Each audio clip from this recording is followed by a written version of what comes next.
There are 3 secrets that no one seems to be talking about, and they will skyrocket your arm growth.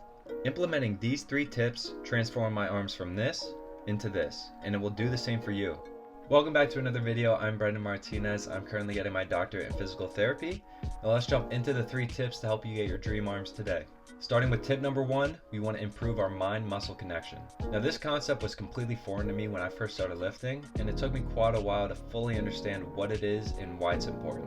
So we're going to go over just that. We're going to go over what it is, why it's important, and what the current research has to say about it. Mind-muscle connection is way more than just going through the motions when you're exercising. It's focusing on specific muscle contractions during an exercise. And this has been shown to improve the number of motor units that are being recruited in any given exercise. So basically that's a fancy term for saying how many muscle fibers are being worked during an exercise. Now let's look at a specific example, and we'll choose an exercise that's pretty easy to understand, so we'll go with bicep curls.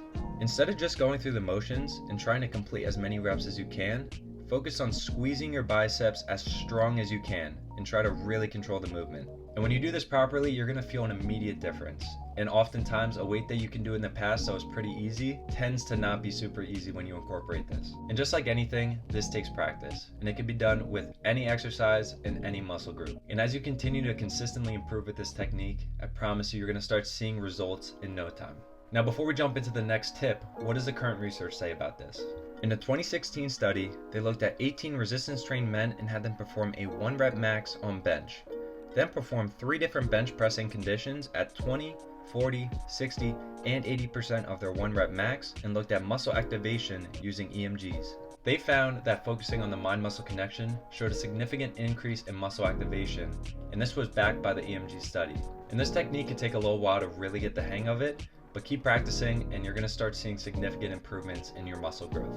Now let's jump into the second tip, which is going to be incorporating supersets. Supersets are a type of workout where you perform 2 exercises back to back with minimal rest. And the muscles are opposition of each other, such as your biceps and your triceps. And before you ask, this is not a superset.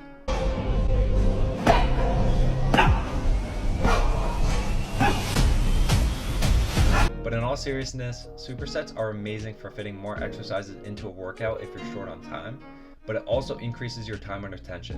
And this is something that I've covered in previous videos, but time under tension is directly correlated with muscle growth. And now I'm not saying to only do supersets, because too much of a good thing can be a bad thing. And now you may be wondering, how often and how many supersets should you actually do? And that's a great question. Now when you perform a superset and you've completed both exercises, you want to make sure that you're resting around 2 to 3 minutes. This will allow your muscles adequate rest in between sets and can help prevent overtraining. Now I couldn't find anything in the current literature on how many supersets you should complete in one exercise session, but just listen to your body, because ultimately your body knows best. And as I alluded to earlier, implementing supersets into a workout can be a very wise decision if you're short on time. But ultimately, if you're not incorporating supersets, I promise you you're missing out and you really need to start today. And that leads me to my third and final tip of this video, which is to prioritize eccentric training. This is by far the most important tip in my opinion, and it's essential for anyone who's trying to grow muscle, whether it's in your arms or just any part of your body. Now before I jump into why it's so important, let's go over what it actually is. An eccentric contraction is a contraction of the muscle as it's lengthening. Now let's look at a bicep curl once again so you can visualize this concept. The way up during the curl is the concentric phase, which is when the muscle is shortening. Then alternatively, as the weight is lowering, this makes up the eccentric contraction because your bicep is lengthening. And now that we understand that, why are eccentric contractions so important? While the eccentric contraction uses less energy and oxygen than the concentric, it actually creates more force.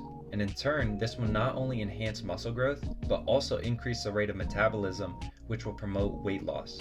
In a meta-analysis conducted in 2008, they found that 9 participants who used higher eccentric than concentric training intensity had a significantly greater increase in muscle mass and cross-sectional area, which indicated that training at a higher eccentric intensity will result in more muscle growth and size. And if you implement all 3 of these tips that I covered in today's video, I promise you, you're going to start seeing significant improvements in your arm size. And if you are serious about transforming your arms, you gotta watch this video next.